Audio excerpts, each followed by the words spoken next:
Hi everybody. So I am sitting in my parents' car at, what park is this? Morrissey Playground in Chilton, Wisconsin. And I am so sorry I did not do week 2, day 4 devotional. So I'm going to do it right now while my kids are playing on the playground. Yes, I can see them from here. So this is a perfect setup. So here is week 2, day 4. Interpreters for Jesus.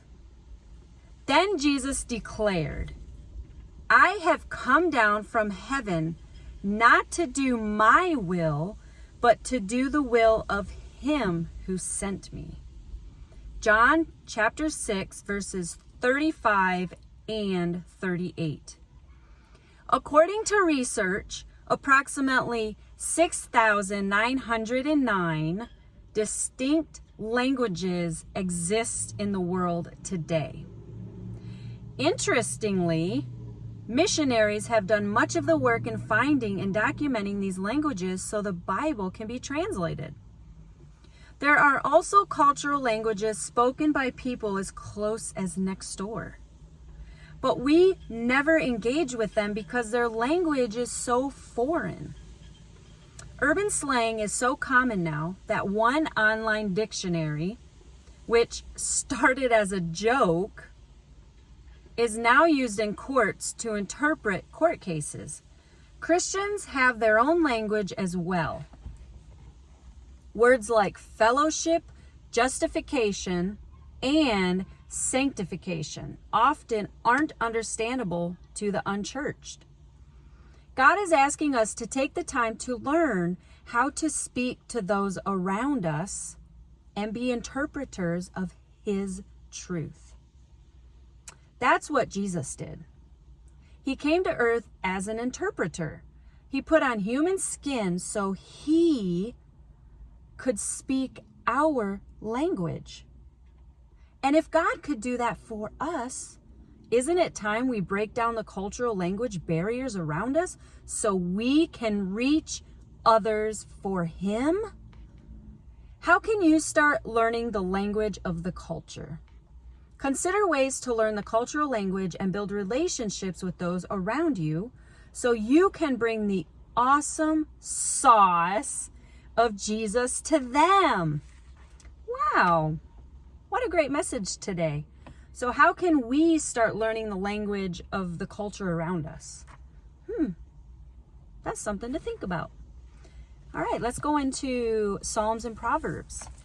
So let me make sure I see both of them. Johnny's doing the monkey bars and Josh is walking around getting ready to go down the slide. And they're the only ones at this part. This is perfect. I might have to come here again. Okay, so the Psalms for today, actually Psalm 79, verses 1 through 13. O God, pagan nations have conquered your land, your special possession. They have defiled your holy temple and made Jerusalem a heap of ruins. They have left the bodies of your servants as food for the birds of heaven. The flesh of your godly ones has become food for the wild animals. Blood has flowed like water all around Jerusalem. No one is left to bury the dead. We are mocked by our neighbors, an object of scorn and derision to those around us.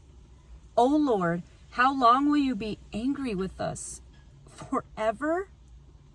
How long will your jealousy burn like fire?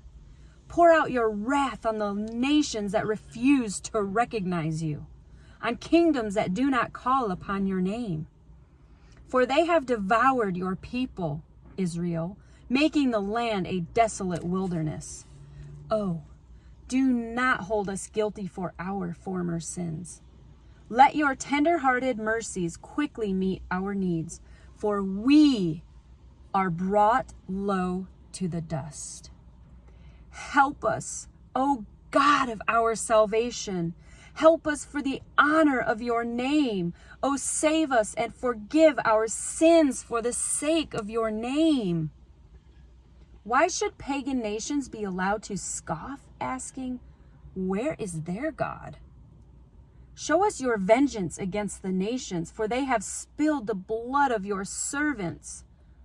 Listen to the moaning of the prisoners. Demonstrate your great power by saving those condemned to die. O Lord, take sevenfold vengeance on our neighbors for the scorn they have hurled at you. Then we, your people, the sheep of your pasture, will thank you forever and ever, praising your greatness from generation to generation.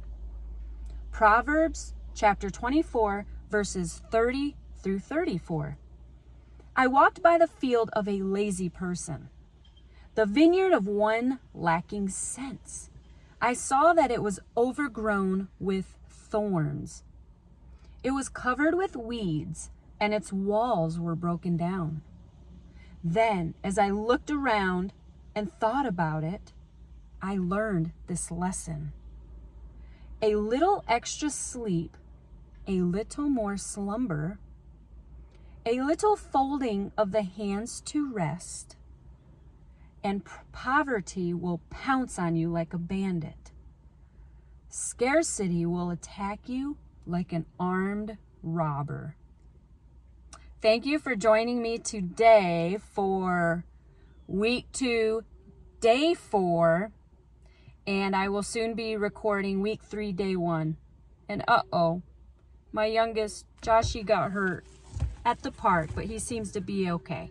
So everybody have a blessed day, and I will let you know how he is on week 3, day 1. What's wrong, Joshy?